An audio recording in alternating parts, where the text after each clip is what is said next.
pressure down. You can't just keep going on and on. Now you get a fucking stroke. Got some more questions for you, Mr. Joe. Yeah. All right, you ready? Do you think 9/11 was an inside job? Or the what? 9/11. Do you think do you think 9/11 was an inside job? No. No. I don't believe an American could do that to us. That'd be a pretty crummy motherfucker, wouldn't it? Killing all them women and children, that's an evil motherfucker. I mean, you're not up against somebody on the battlefield like a real man. You're fucking hitting, man. Fucking, they had daycare in there, man. Hundreds of kids that the secretaries could go and leave their kids on the first and second floor, and they had girls to watch them. So no, that was murder. So I don't think that. Al Qaeda had something to do with it. Absolutely. Well, Bin Laden and Saddam Hussein. Yeah. And we killed both of them. We hung Saddam Hussein, and the Navy SEALs put a bullet that big in Bin Laden's brain pan from about, what, 300 yards? I think it was he was one of the best snipers in the United States military. Remember, Kev? They did a little article on him. Look, Stumpy, they get M16 at 100 yards. I barely qualified. But there's guys that can hit that red dot and put that fucking one after another. And you got to get the aim right. You got to have your windage. You got to get your breath control. Look, I was all over the place. Hit the guy over here, the barn. Not a good shot with a gun. But there's some guys that say back it up. You know, 100 yard, now they're 150 yard, now they're 200 yard. And they hit that red dot every time.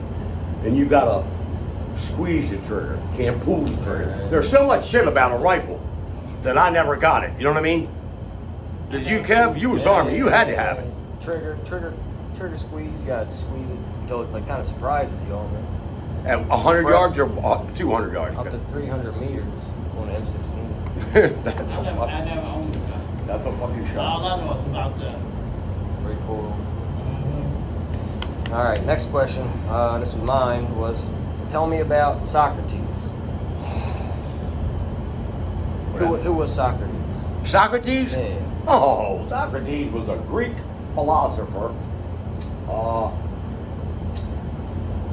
Alexander the Great was 400 BC. Socrates might have been 200 or 300.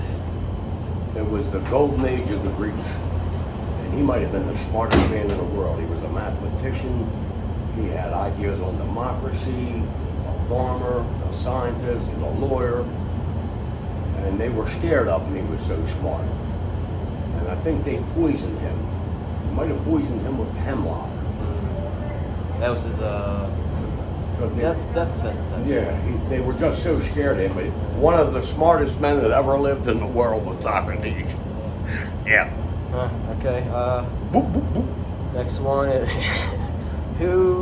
Who's your favorite rock group and why? I like Grand Funk, Mark Mellon from Michigan. Steel Town, blue collar. Just 3 guys, but they're all very good. Sound like 10 guys playing. And I always like them. Grand Funk Railroad. That's your favorite group? I'd have to say. And then Led Zeppelin's close. Rolling Stones are close, of course. You ever go see Led Zeppelin? Twice. Yeah. 1977 with the original drummer. His name was John Bonham, and his drum, I've seen about 100 times, seen everybody. But his drumsticks seemed like they were 4 inches longer, and they weren't half-inch. They looked like they was 1 inch round. And he didn't hold one and then one sideways. He held them both out like they were fucking shovels, and hit them so hard. He had big arms. He was about 250 pounds. Yeah, he was the best ever. 1977 Capitol Summer. 10th grade. Thank you. Awesome. Magical. Yeah, I bet. You'd have seen them, you'd have fucking loved them. They were better than everybody, man. Graham Funk, Alice Cooper, Rolling Stones, The Who, The Guess Who, Boston, Nazareth, Nugent, Blue Oyster Cult. I seen them all. None of them could compare to Led Zeppelin. None of them. They were in a league of their own. All right, last question. What was your favorite job? Favorite who? Favorite job. Favorite job, I guess. Favorite job has always been and always will be suspension bridge work. Something about being up in the air in the middle of Chesapeake Bay, watching the sun come up with your coffee. Up there, QE2 coming underneath Donald Trump's yacht. I've done a lot of different jobs, but there's nothing like a bridge job. And if you ever did it, you'd never turn back. You're a lot like me.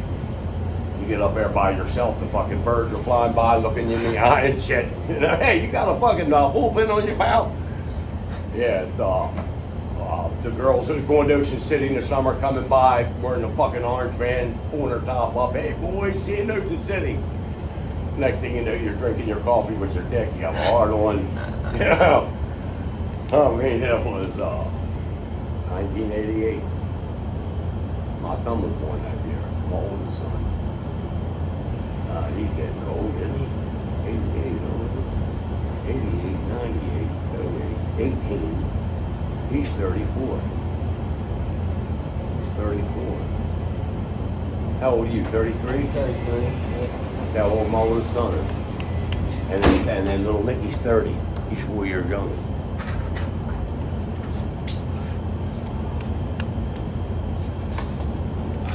Yeah, cool down, man. I can't cool down with that. And fans are blowing hot air now. You know? Oh, yeah. They're blowing all hot air. It's miserable.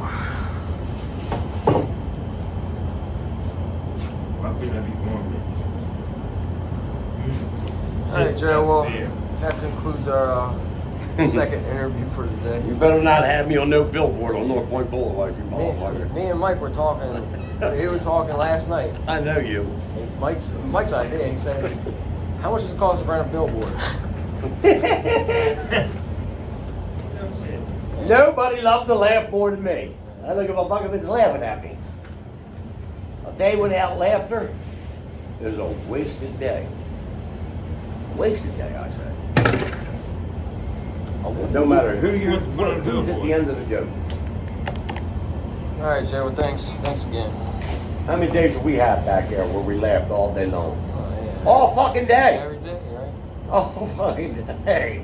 We'll get on something and go, oh, how many weeks did we talk about Glenn Campbell Right. and the Limestone Cowboy?